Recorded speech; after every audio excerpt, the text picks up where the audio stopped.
Well, hello, everybody, and this is Auntie, and we are here for part two of the Latoisha story.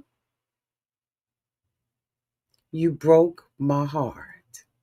Y'all, as you can see from the title, we got a lot to get into tonight. He ended the affair, and she made him pay the pastor, the mistress, and the wife. Latoisha Daniels, part two. Let's get into it, shall we? Oh, yes, we shall.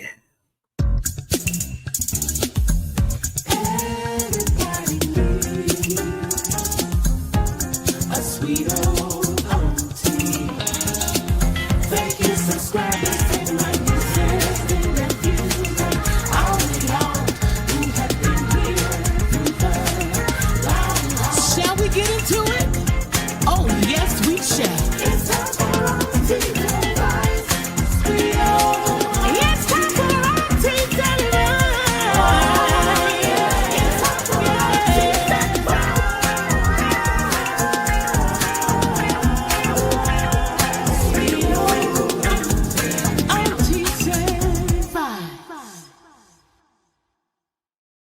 No, I am not Ray Della. Not tonight. I said I won't go do that to you again. Hi, everybody, and this is Auntie and Honey. We are in for a haunted story. Are we? Yes, we shall. We are continuing with the Latasha story. She said he broke her heart. So last night we had a great time out here. Thank you to everybody who was in the live, who contributed to the live, who checked, went into the comment section to continue the conversation, y'all. It was really fantastic. And I am so glad that you all joined me. Tonight, we're going to be finishing it up. I am currently sitting in the dog chow.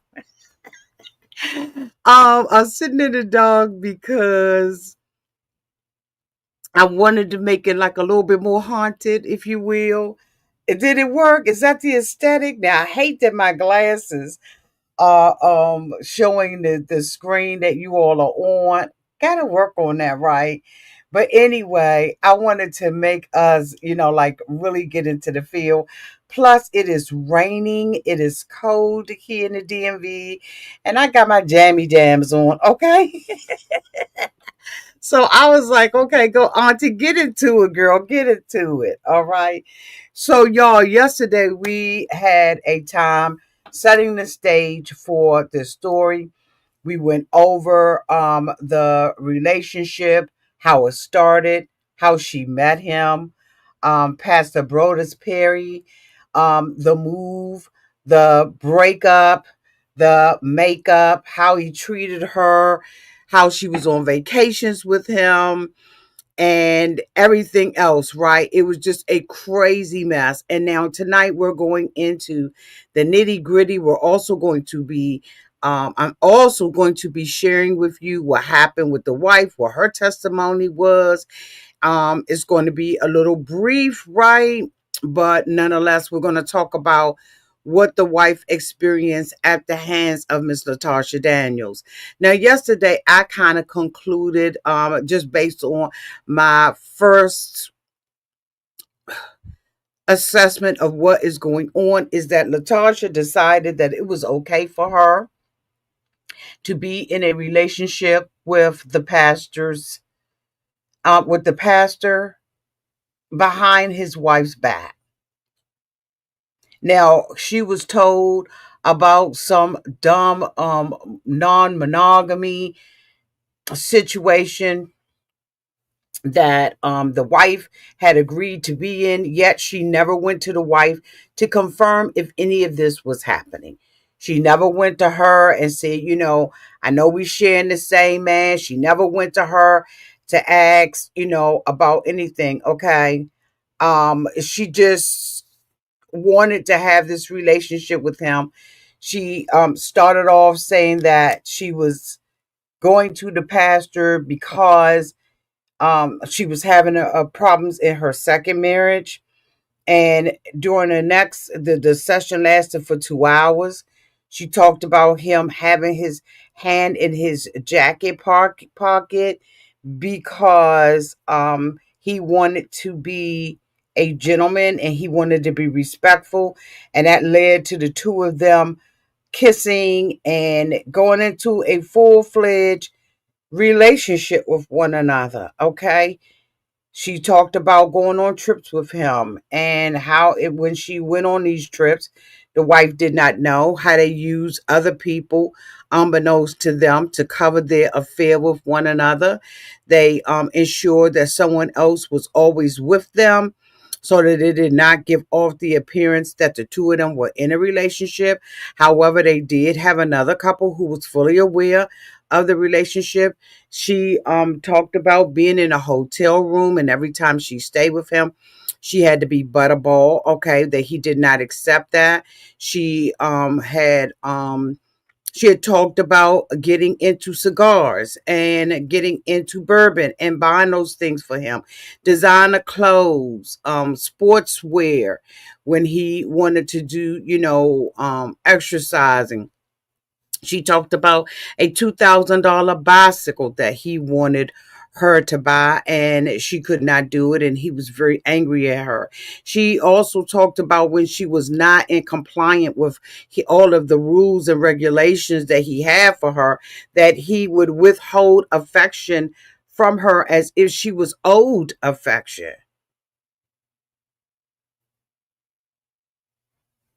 Let's just go ahead and get that out the way.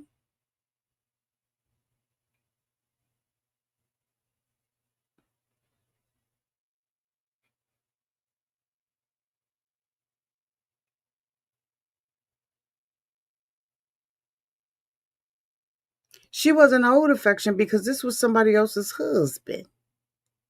The audacity, the unmitigated gall. But anyway, I digress. She talked about him wanting to be in this relationship and he wanted to, start to have another person in the relationship with them. She talked about, he said that he had had one before, but he had to pay for it. And now, since she has been in this relationship with him and has been compliant to every one of his rules and every one of his demands, that, he thought that she needed to get somebody to watch them. She had went and got a girlfriend, right? Because he wanted a watcher. So she had asked one of her good girlfriends to do it. And her girlfriend said because of all of the demands that he wanted and all of the different um I feel almost stupid repeating this stuff. But y'all, this is really true. This is really true. So anyway, we're going to now go into the nitty of the gritty of it all. And we're going to hello there, Phoenix. Hi, sweetie. How are you? And so we're going to get more into the story. Don't know if I recalled everything, going to my notes, okay? Don't know if I recalled everything, but I think I recalled enough. Okay. So now she is at the part, I think that where we left off at. Absolutely, Jalen. Hi, sweetie. How are you? Hey there, boo. How are you?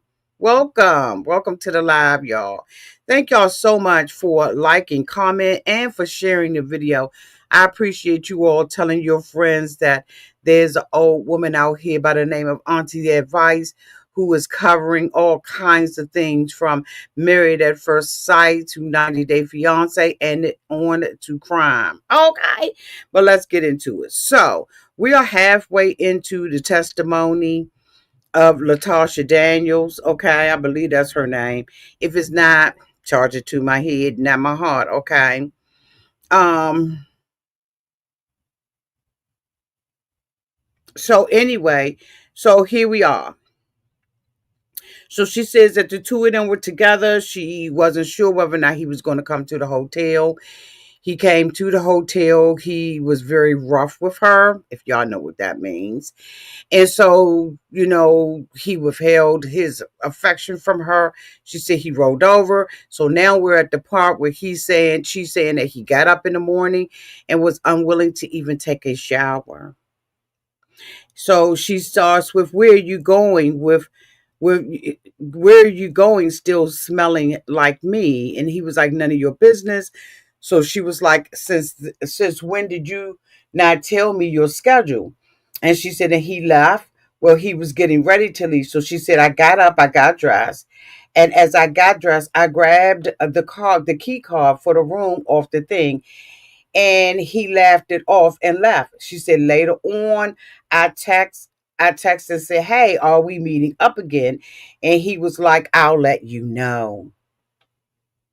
Of course, the day went on and I had to rearrange everything, thinking he was going to end up seeing me. Okay. We were going to see each other earlier that day, but I didn't. And so by the night, okay, when I still didn't hear from him, I decided to head to the room.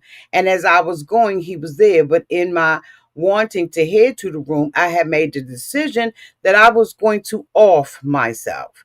Now, we had went over some of this yesterday, but we're going to still talk about it today for all of those people who have come in late and may not have heard this part. This is kind of like y'all really when the stuff starts getting into the nitty gritty of the whole entire thing, right? Like we right there, okay? We right there in the pocket. Okay, so she said, she said, I had made a decision that I was going to unalive myself in front of him because I just wanted him to feel the pain that he was causing me. Now, in my opinion, I felt like this was very manipulative. I felt like she did not have the audacity or the tenacity or the nerve to do this to herself. I think that she had already done this in another relationship, and this was just something that she did in order to get people to comply. Okay. So she said when she got in the room, he was already there by the time she parked and got in. And she said she pulled out her pew pew and told him, you're about to feel the same pain that you are giving me. And so the lawyer asked her, did you ever threaten him? She said, no. She says, did you threaten yourself? She said, I told him I was going to unalive myself.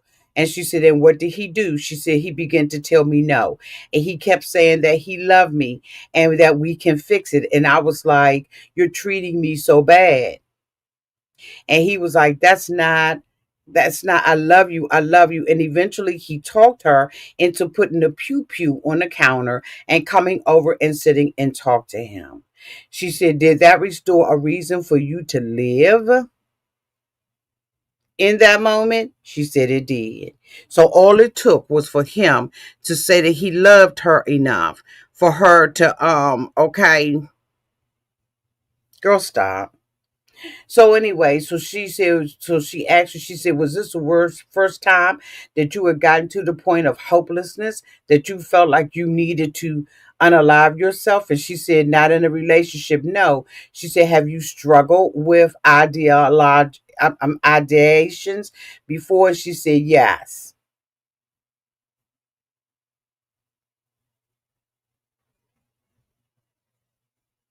She said, but he told you to put the down, right? So she said, yes, he did. She said, did he take the pew pew from the counter? She said, it wasn't until I got ready to leave when I went back to try to get it. And then he pushed me out the way and he got it. He didn't want you to be able to leave with the pew pew. She said, no. And he was worried what you would do with it. She said, yes. But he did make me promise to meet him the next morning at the lounge. So she said, what did he do with the pew pew? She said, I didn't know at the time, but he kept it at the cigar lounge. Now, mind y'all, she had already been paying for everything downtown to the cigar lounge. So she said, and you found out that he had placed it in? She said, yeah, he placed it in one of the lockers.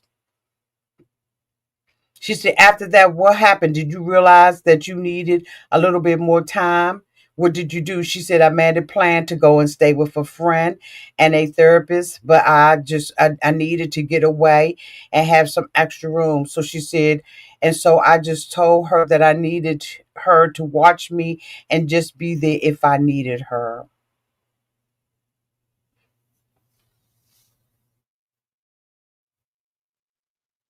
She was desperate, desperate for him. Hold on, let me get to my notes.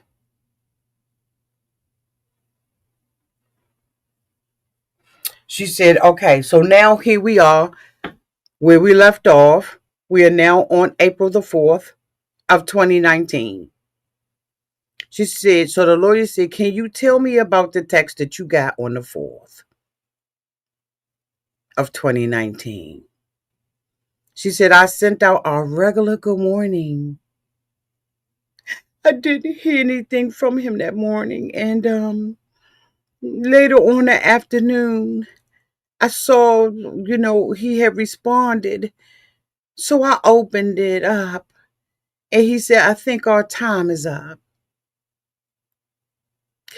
So he had broke up with me via disappearing text.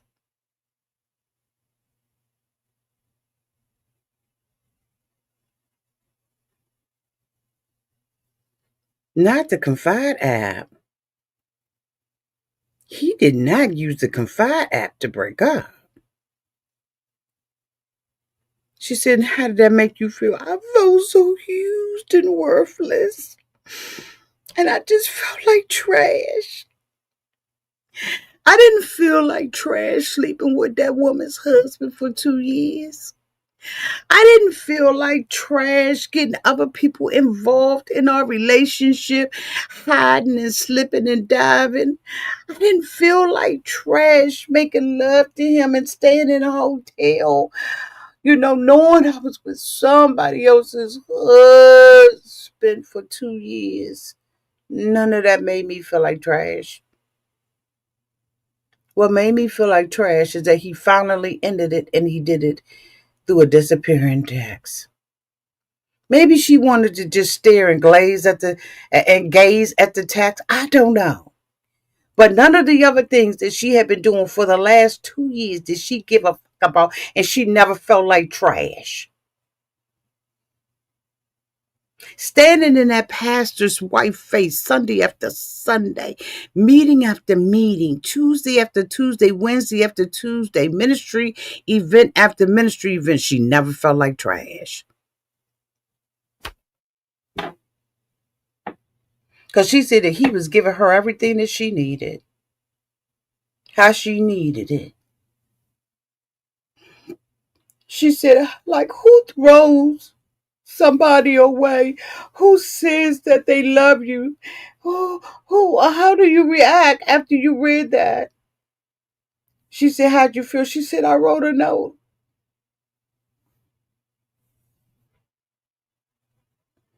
I wrote an unalive note to my family because I was just like, I'm tired. I'm tired of the pain. I'm tired of it all. I just wanted, I just wanted the pain to end. I didn't want to be a mother to my son. I didn't want to live the life that God had intended for me to live. I wanted to live a whole different life.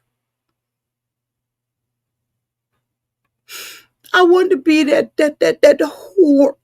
I wanted to be the side chick. I didn't care about anything else or anybody else. I just wanted to be this.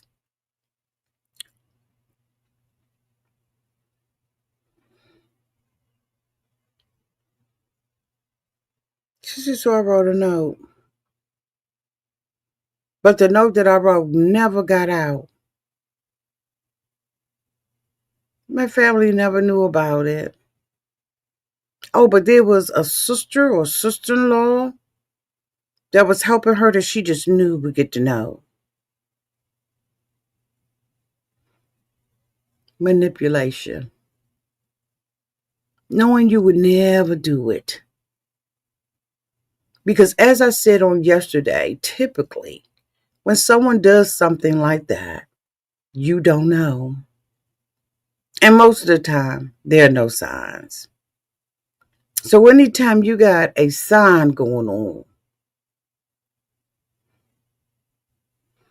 so the lawyer walks up to her and she gives her the note. She said, "Do you remember this? Who wrote this note?" "That's the note that I wrote to my honor, my family." So it was Exhibit 22, the unalive letter. She said, "What's the date on it?" She told her April 4th, 2019 at 3:14 p.m. She had her read it to her family. "I'm sorry that I have let you down. I tried my best to be the person you all thought I was. I tried to be the person you could count on and be proud of. However, I have been depressed for a long time. I did well with coping until the past 2 years that I have been in this relationship with this pastor, all up and down through his wife and his friends. The reason why the time was on is because she had it on her cell phone. So your cell phone records the time. Hey, Phoenix Boo. She said, my world changed February 24th, 2017. And it just keeps getting worse. I know what I have been through may be nothing to some of you, and you don't understand why I couldn't bounce back. I have fought hard for a long time to keep things together with somebody else's husband." She said, "I didn't trust anyone to know deep down how bad I was struggling to keep somebody else's husband. Only a handful of people knew, but they couldn't help me or stop me from being with somebody else's husband." To my fellas, I'm so sorry that I have let you down. I have fought hard to be the best mother I could be to each of you. And I pray what I have taught you will stick with you forever. No, what would have stuck with them forever and what is sticking with them forever is what you've done.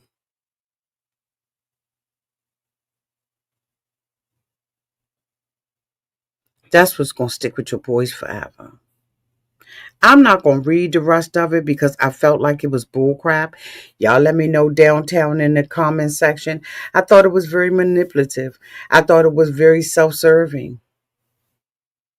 And when she didn't get him to be able to, when she wasn't able to get him to comply, she took it to a whole different level. Because I'm sure that she had thought that things like this would just get her what she wanted out of it. She had the audacity to tell her family, "I don't have no money. I ain't got nothing, so just cremate me. I don't need no service." Girl, won't nobody gonna give you no daggone service anyway. But again, this is manipulation in my opinion.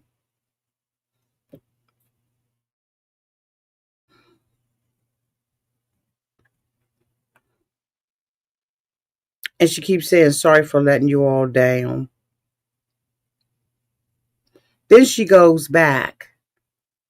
Now here she is dragging somebody else into being responsible for her stuff instead of her taking accountability and responsibility for her own action. Now she won't throw her parents under the bus by saying, "I just know how to continue bearing the pain that I have felt for over 25 years of my life. With each loss, her disappointment I've experienced through the years." Now, as you all remember, when they asked her about her childhood, she said that her dad was so wonderful, but they asked her about her mother, and she said she was just my mother. So now you want to blame this on your mother and how you grew up and your childhood. You want to go back into all of that instead of just simply taking responsibility for your actions and the decisions that you've made to be a whore.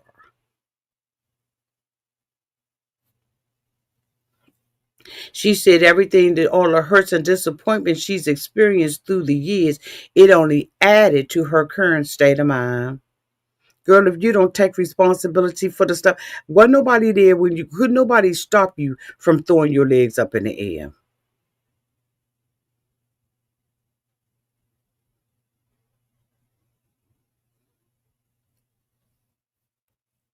Then she tells them, I'll tell y'all the rest of it in my journal.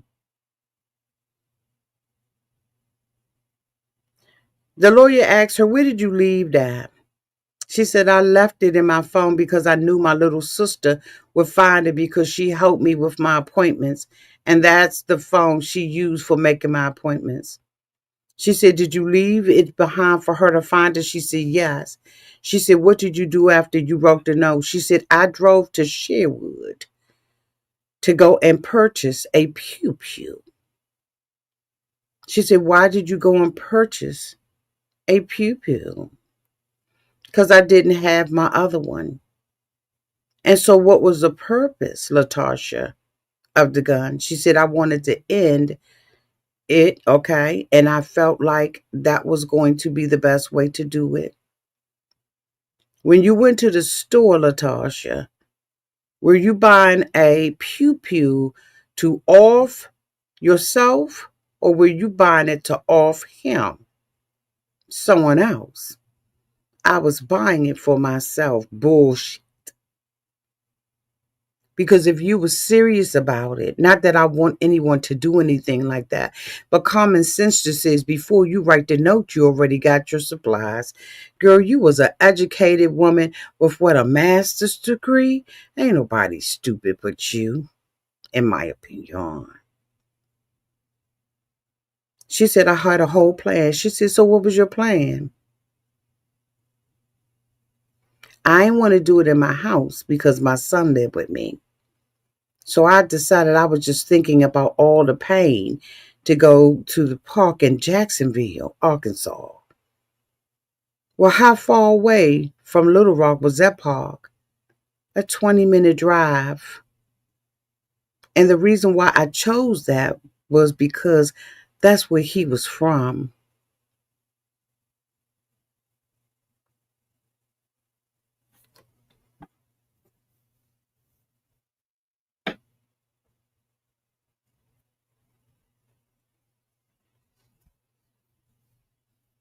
So you wanted to make sure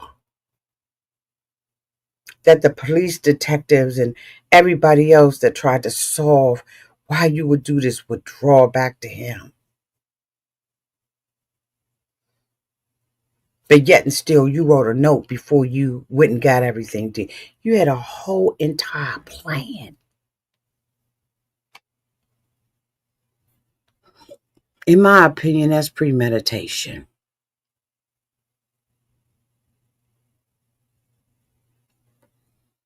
She said, I chose that because that's where he was from. He went to Jacksonville, Arkansas, but the Jacksonville part of it was attached to him. And the name of the park was Johnson, which was attached to my second ex-husband. And then Ray Rowe, my daddy's middle name, was Ray. So I just associated it with all the pain from the men in my life. And so that's where I was going to go. So how did you get there? She said I was going to drive in my car.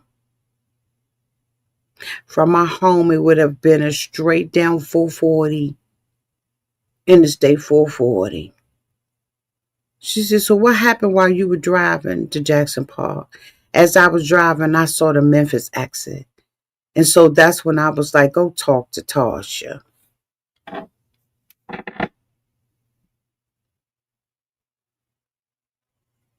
So now we bringing the wife in it. You wanted to make sure you took enough people down with you as you went. Because you never meant, in my humble opinion, to hurt yourself. Your goal was to hurt everybody else.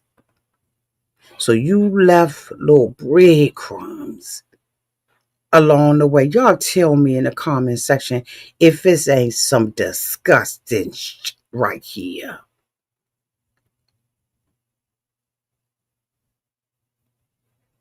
Y'all like my backdrop?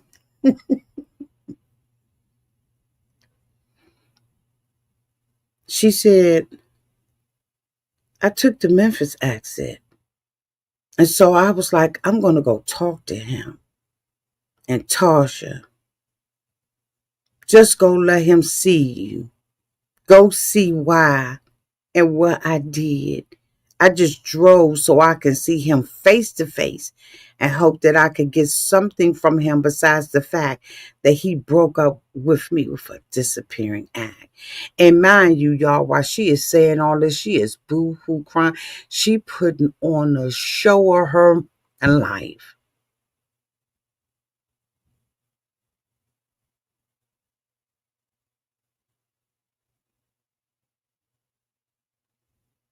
As I was driving, he did text me, and he was telling me that he still loved me. So I was trying to just figure out what was going on. What did you do after you saw the Memphis actress? She said, I took it and I drove to Memphis. I went down where I knew he would possibly be, which was at the lounge. I guess it's in the downtown Memphis area called it was a fairly new lounge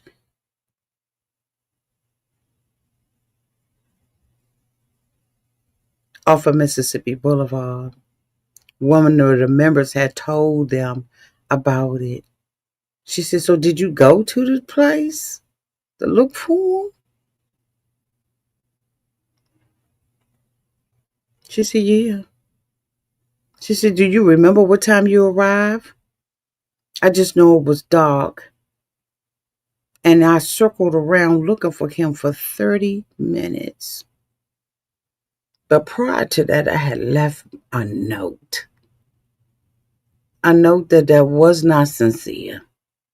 A note that was a whole lie.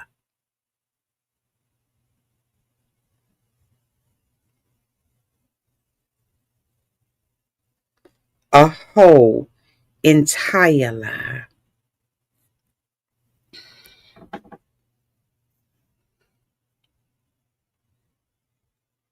I stayed in the parking lot for 30 minutes trying to find a parking spot because I didn't know that you couldn't park on the street.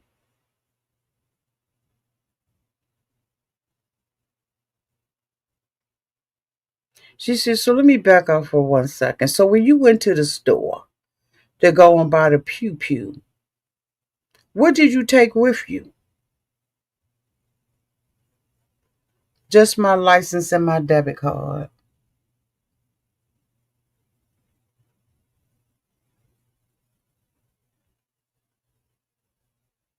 What? Huh?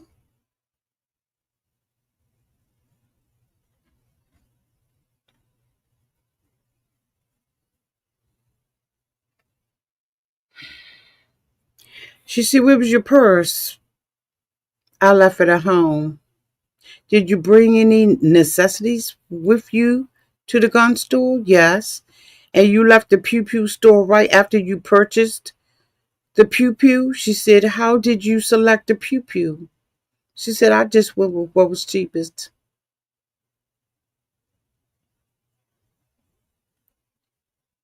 They have a wall with pew pews on it with the names and the prices.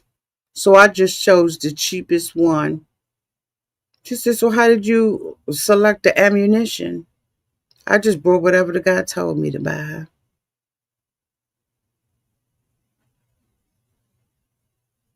She said, when I was walking out the store, he asked me, do you need any ammunition?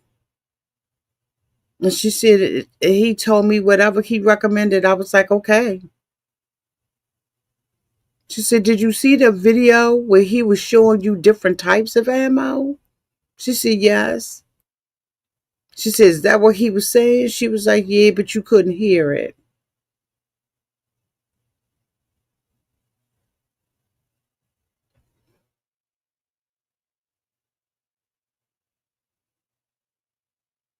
She said she stopped at the ATM and got out whatever money she could for her son. So when she got home, she put it in his room. She changed her clothes and dumped some of the bullets out on the bed and just grabbed a handful of them and took the pew pew and left the house.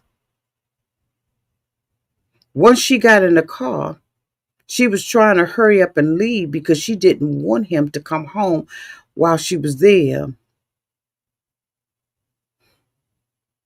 And she drove. She went back to the lounge. She started walking up the street and she actually saw Mr. Perry coming out of the lounge. And she walked past him.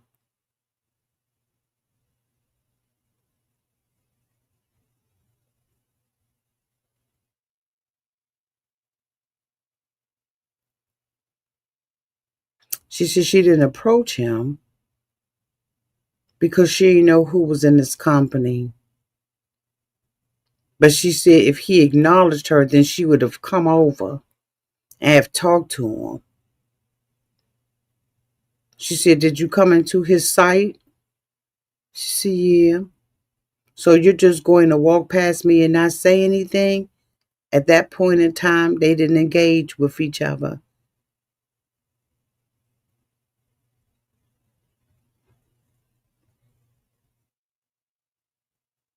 She said that wait a minute, hold on, let me get my notes, y'all.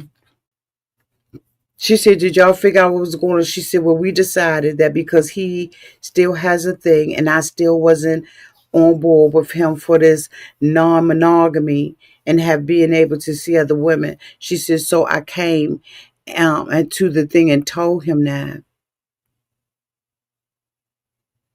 She said, well, we still haven't told Tabitha. You said you was going to tell Tabitha and we haven't told her. Now that really rung a bell with me because when she shot Tabitha, see, she didn't mean to, but it sure seems like she did to me. Because why would she bring Tabitha's name up?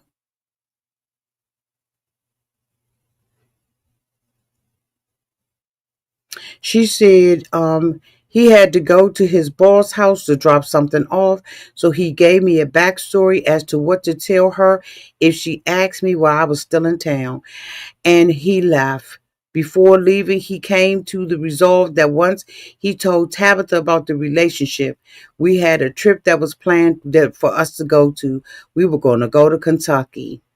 And if she said yes, then that would be a new start, a fresh start. But I thought that she was ending it.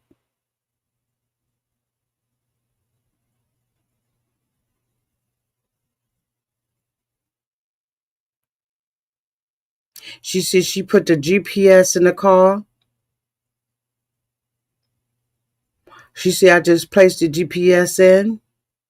She said, and I drove to the apartment. She said she knew it was late, but she just remembered when they were there and they were talking. She said, I remember the news coming on when I got to Tabitha's house. Tabitha said she knocked on her door like they was the best friends. Tabitha, the wife, said that she let this woman in her house thinking to herself, what the f- is she doing here? Trying to figure out what was going on. But she said she was a sister downtown to the church. And because she was a sister downtown to the church, she treated her with nice hospitality, that nice old southern Hospitality. I could see Tabitha going to get the best glass out of the cabinet and putting in the coldest iced tea. This side of the Mississippi. Okay.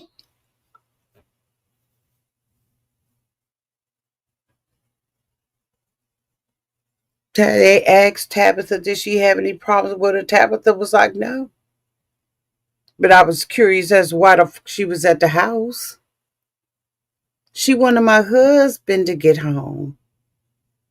He won't there yet. He had to make some runs.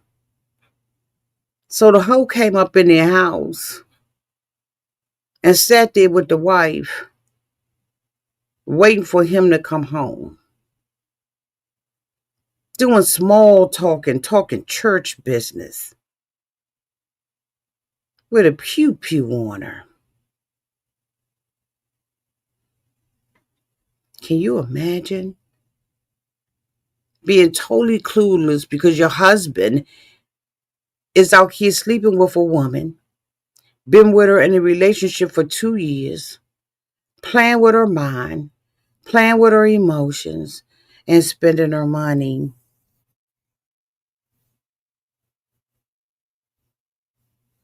Ain't have a clue what was about to befall her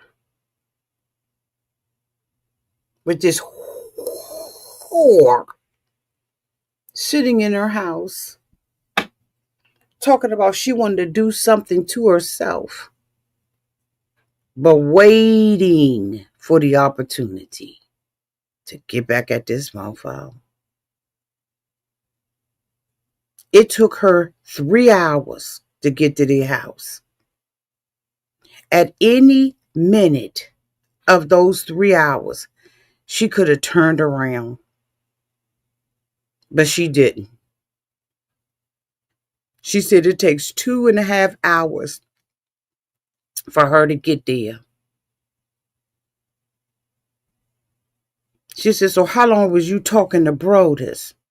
She said, we talked for a while because I remember the valet pulling the car up and getting out. And just because he was sitting in there waiting for him, we never did. So I just pulled up and we continued to talk. So then he left downtown. It was dark and I drove. When did you arrive to the apartment? She said, I circled around because it was dark and I really couldn't see the numbers. So I circled around and then I guess eventually I found the building number and parked and I found my way to the apartment according to the address. They show her car on an exhibit. She says, is this a vehicle, is this a photograph of your vehicle? She said, the silver one, yes, that's my car. She said, while you were sitting in your car, Latoisha, did you call Brodus? She said, I did. And I shared with him that I was a little nervous and we could just go somewhere and talk. And he said, no, we're going. You wanted to talk to Tabitha? We're going to talk to Tabitha.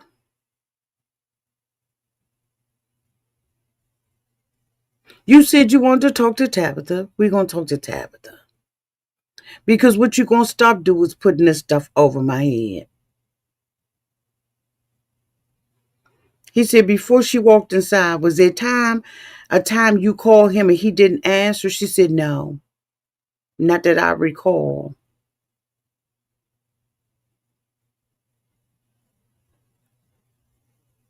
She said, did you think about this? She said, you know what? I figured I'm going to go ahead on and do it. She said, what did you do? She said, I went to the apartment and knocked on the door.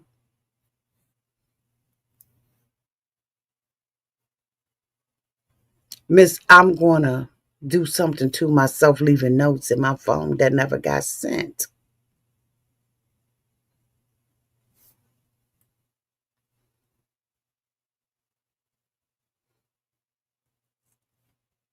She said, were you wearing a coat when you knocked on the door? She said, yes. She said, when did you put on your coat? She said, when I got to the car and found him at the lodge. She said, did you ever take that old raggedy piece of coat off after leaving downtown? She said, no.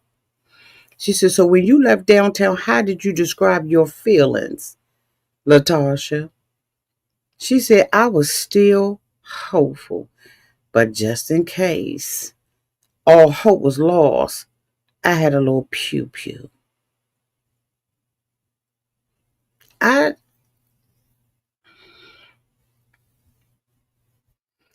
After all of this time, she was still hopeful that her manipulation would somehow change his mind.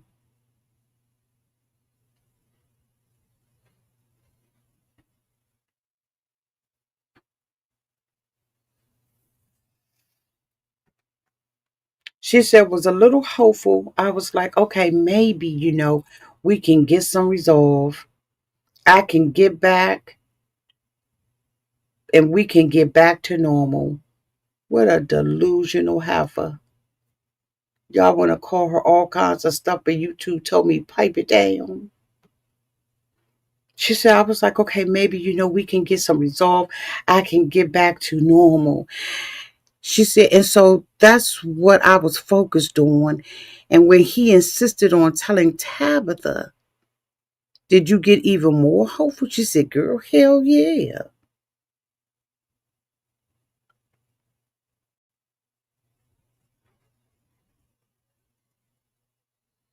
Hell yeah, I was hopeful. She said, I got out of my car. She said, was you still wearing that jacket? She said, you think I wasn't? She said, did it even occur to you that even though you sitting up here talking about how hopeful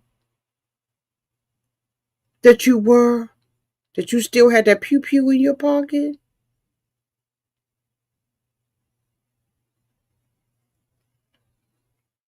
She said, I didn't. Did you go to the apartment? I did. And what did you do when you got in the door? I knocked on the door. And I can't remember what else happened, but I ended up bending down, and that's when she said, you know what? I'm going to open the door for someone I don't see. And she said, so I knocked again, and that's when she was like, Tasha, is that you? Because she had bent down at Tabitha's door. And Tabitha was like, let me open this door and see who the fuck this is out here knocking on my door this time of night. She said, I said, Tasha, the wife said, Tasha, is that you? She said, the lawyer said, what do you mean you've been down? She said, I don't know. I don't know. I just couldn't remember if it was time or something. I just remember bending down, which is why she didn't see me. Bitch, you was hiding.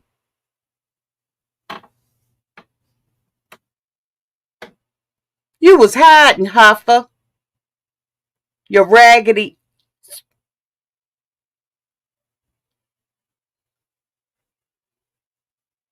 She said when Tabitha opened the door, she embraced her and said, hey girl, come on in. Welcome. Come on in. The lawyer said, did you go inside? She said, and I did. She said, then where did you go when you went on outside? She said, I went on and sat on her couch.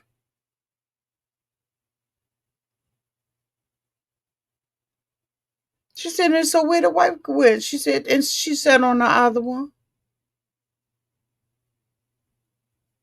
She said, Tabitha said, so what would be my honor?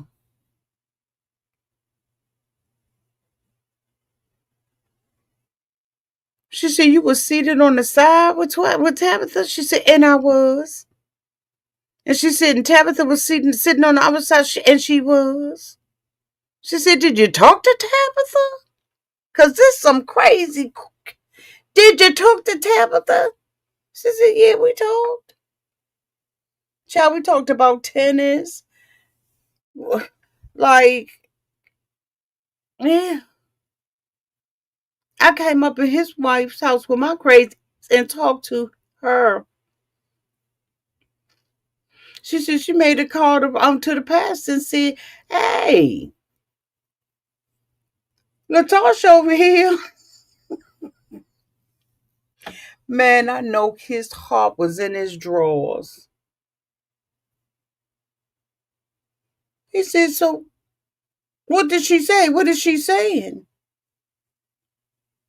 She said she just wondering how long it's going to take for you to get home.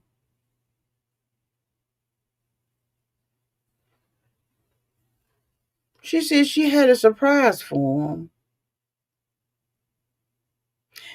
The lawyer said, "So when let Tabitha let you into the apartment, did she close the door behind you?"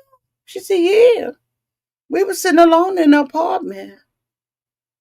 She said, "Would anybody from outside have seen y'all?" She was like, "Mm-mm. The door was closed."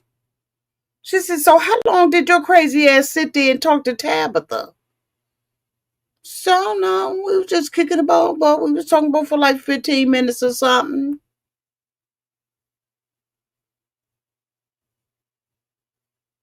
I don't remember how long we was there. I just remember the news coming on. She said, "At any point did you verbally threaten Tabitha?"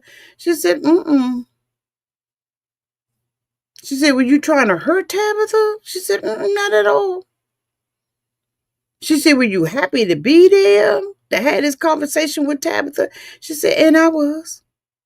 She said, "But the husband wasn't here yet." She said, "No. But when he arrived, I was like, okay." She said, "When he walked in the door, I could see him."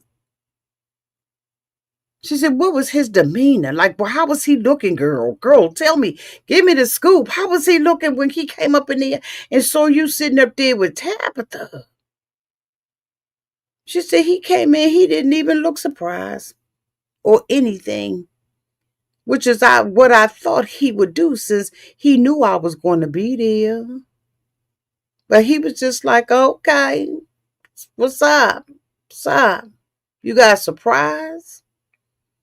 And he was like, "This is not a surprise. I thought you had some keto cookies for me." And from there, he was like, "What are you doing here?" And then I went on with the story again that I was in town for a conference.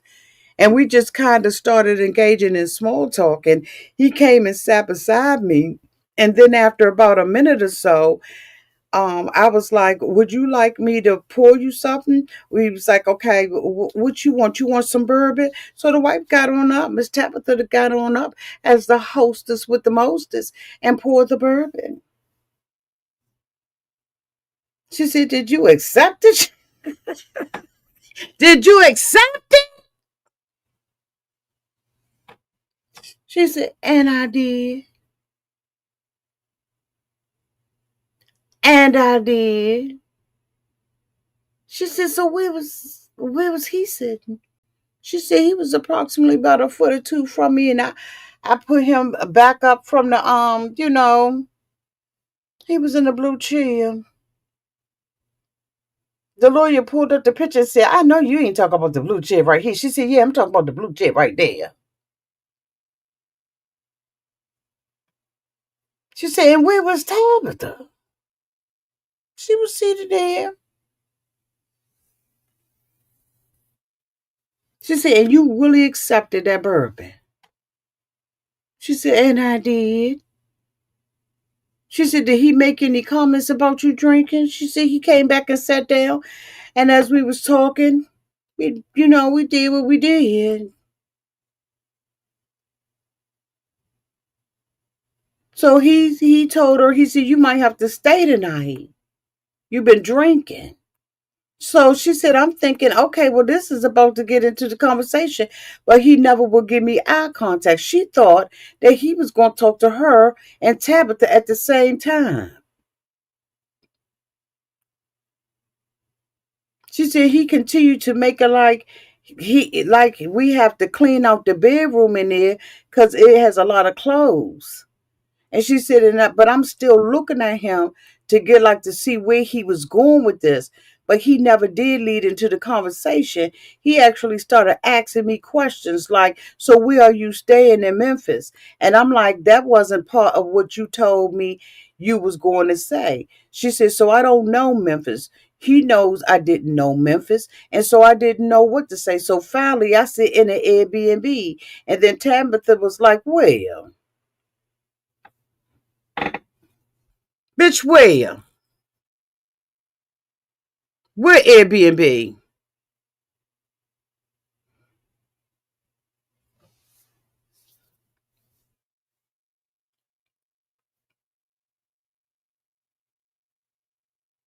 At this point, Tabitha is sniffing out some bullshit.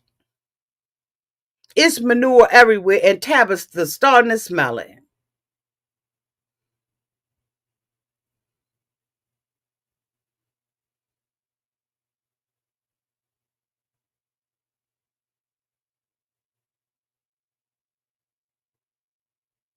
Wait a minute.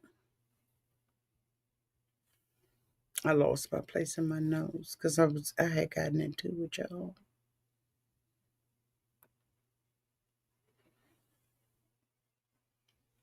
So he had never been to the apartment before. No. And on April 4th, when you were there, what part of the apartment did you go into? She said, I walked through the front door, which led into the small little hallway, right into their kitchen area, and then in the living room, and then into, did you go into any bedroom? She says, no.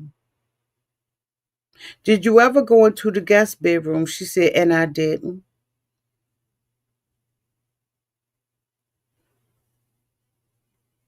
She said, what's in the bedroom? The second bedroom. He said, clothes. She said, did you see it? She said, no.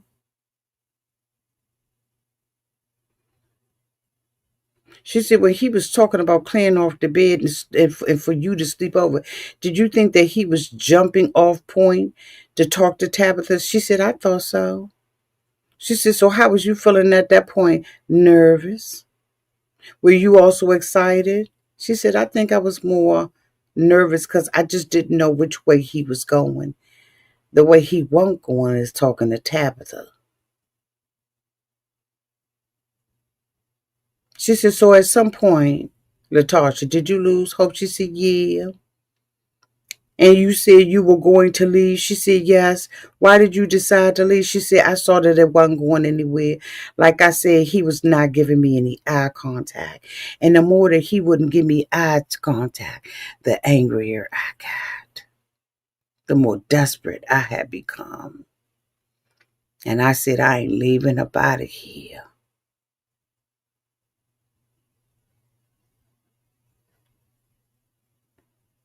until these motherfuckers know I was here. Come hook about crook, I'm going to do what I got to do on this mother. She said, what's the song they say? I ain't going to leave here the same way I came in Jesus' name. I ain't going to leave the same way I came here in Jesus' name. She said, so what happened? You said you were going to leave. She said, Tabitha got up. He got up and she began to tell me about watching for the police, because I had been drinking. Tabitha was still being hospitable. She said, as I walked to the door, I asked him if he would walk me out. And he said, hell no. Or rather, I won't. She said, why not, sir? That's Southern hospitality for you to walk a woman outside when it's dark. He said, because I wanted to just get him to see like what happened.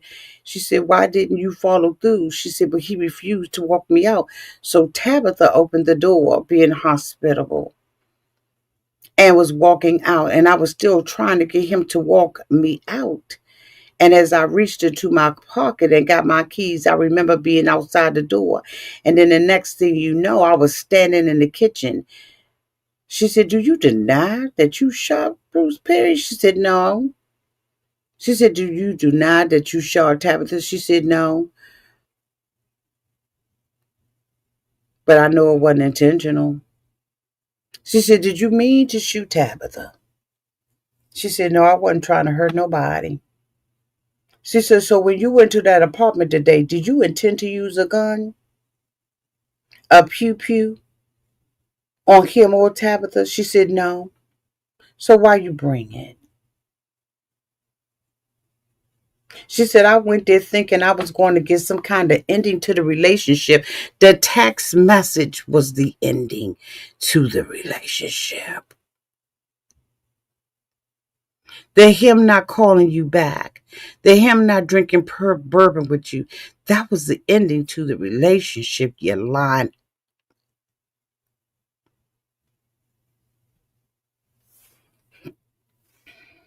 She said, next thing you know, I was talking to him.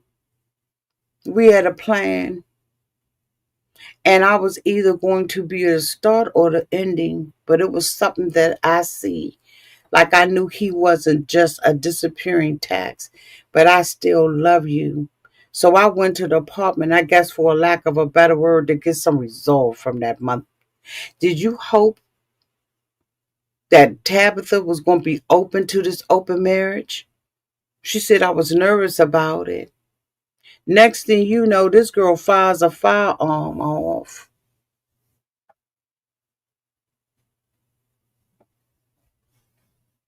She shoots him several times. Tabitha jumps on top of him to stop her. She tells Tabitha, move. Tabitha says no, so she shoots Tabitha in the shoulder.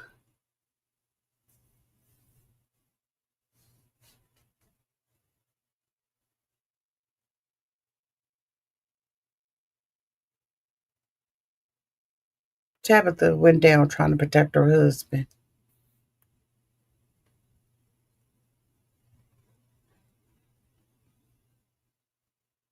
She said when the lawyer asked her, she said, so when he told you that he wasn't going to walk you outside, she said, Tabitha will do it.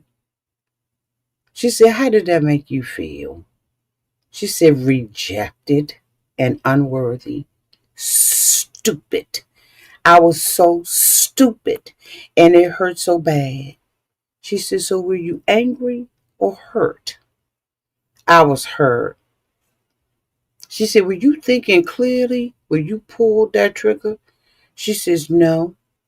She said, were you reacting to that situation? She said, yes. It was a traumatic situation for you? She said, oh, yeah. I hate what happened. I'm so sorry. I never wanted to hurt anybody. I've spent most of my life helping, and I never would intentionally try to hurt anybody. So then why did you tell Tabitha to move? As she lay there on top of him trying to protect him. She said, why did you drive to Memphis? She said, I told Gerald because I wanted to see him. She said, why? She said, I wanted him to explain why he did that.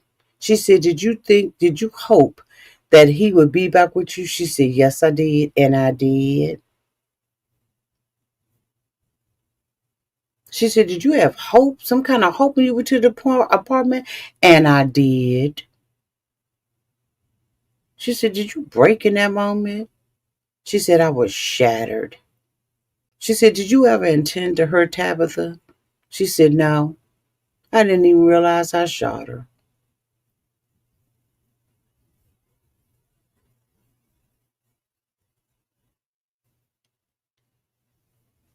This is the story you want us to believe.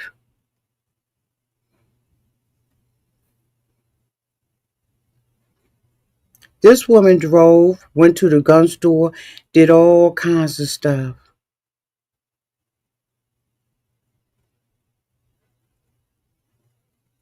All kinds of stuff.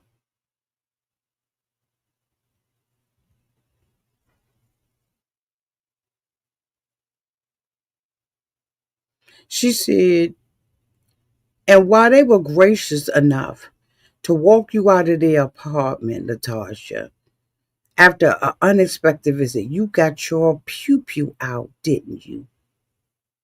She said it wasn't unexpected for him.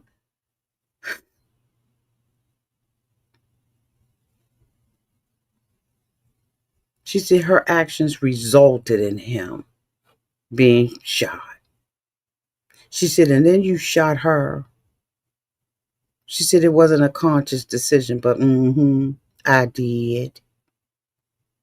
She said, but you didn't do it because you lost control. You did it because you thought that he deserved it. She said, no, I love that man. I would have never intentionally hurt him. No, ma'am. She said, but you did it because he broke your heart. She said, no, ma'am. But the wife said, as she lay on the ground, trying to protect her husband and get her to stop, the words that she remembers her saying is, he broke my heart.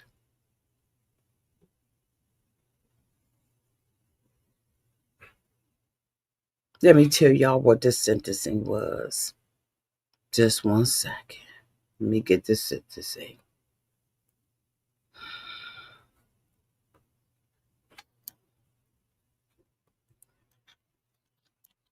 Hold on.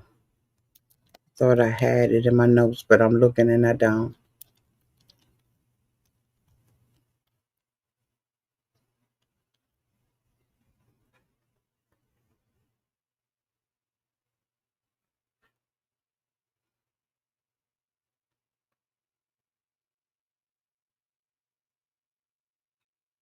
No, that's not it. Wait a minute.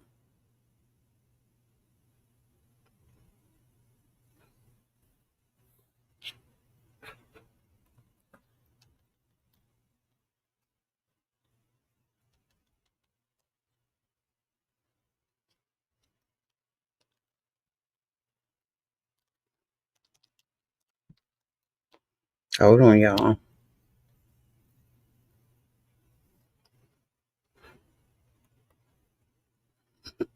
Latoisha Daniels was found guilty of the 2019 killing of Memphis pastor Brody Broads Perry. On November 7th of 2025, 6 years after she was indicted by a grand jury, Latoisha Daniels was found guilty of killing the Memphis pastor Broads Perry. After a brief deliberation, a jury convicted her of second-degree murder and reckless endangerment, lesser charges than Daniels was initially indicted for. She is set to be sentenced on December the 17th of 2025.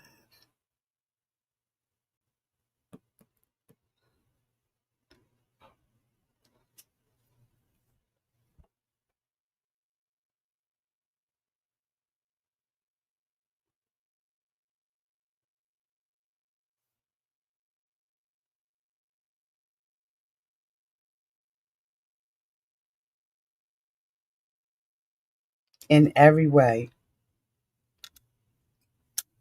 in my opinion, everything she did, including picking the name of the park, was premeditated. There's no way that I am riding on the highway and byway with an opportunity to think for 3 hours that I'm going to say I ain't mean to do it. When I know I got some cold steel on my person. This was not a crime of passion or anything else. This, in my opinion, was premeditated murder.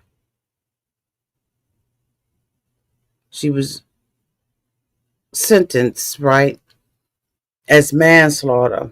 Let me see what manslaughter is. I know what it is, but I don't know if I'm just too tired to just second degree. I think I remember what that is, but let me see. I ain't did criminal work in a long time, so hold on.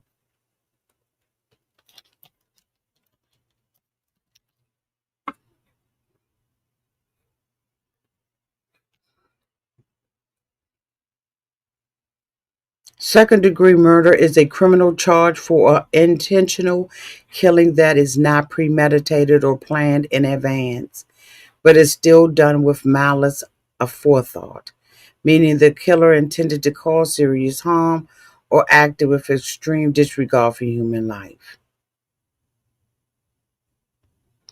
How can they get her and say that this wasn't planned? Well, in my opinion, it was all planned. You stop at the gun store, you get a gun, and you just keep on going. Like, if this woman can plan it down and did the research on the park that she allegedly was going to unalive herself in, you mean to tell me she didn't think this out too?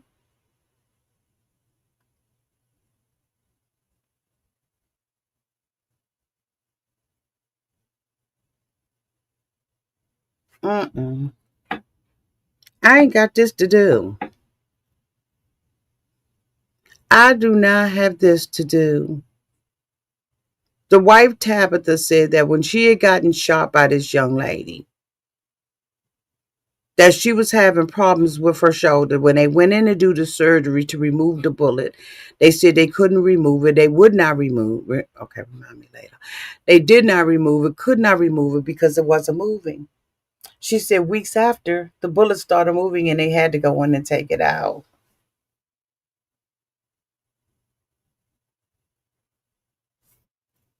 She wanted this woman's husband by hook or by crook.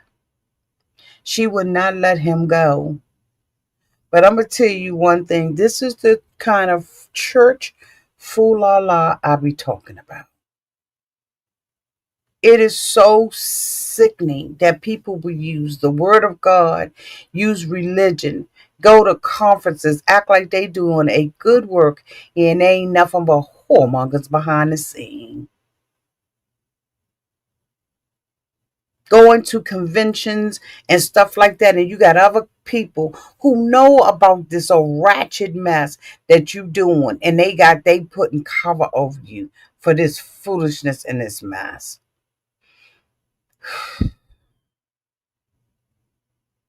I hope she gets the life that she deserves, and I hope that Tabitha is able to move on past this, knowing she ain't do nothing wrong. I hope that her she don't lose 1 ounce of self-esteem, and that she keeps her self-esteem, and that she doesn't blame herself for this. She was an innocent person in all of this mess with Latoisha. Now I don't know how many years and how much time, because I think that she got a charge for the wife as well. But we will be keeping up with this story. She is sentenced on December 17th. We'll come back and we'll figure out and we'll find out together here at Auntie's Advice on what she is sentenced to. I'm hoping that she behind them cold bars for a long time. Thank y'all so much for being here. I appreciate you all. And until we meet again, y'all let me know downtown in the comment section what you think about this. Let's keep the conversation going on there. Y'all be safe.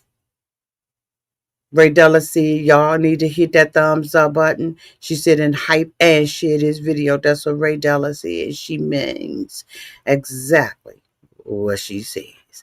Love y'all. Have a great night on purpose. Bye bye.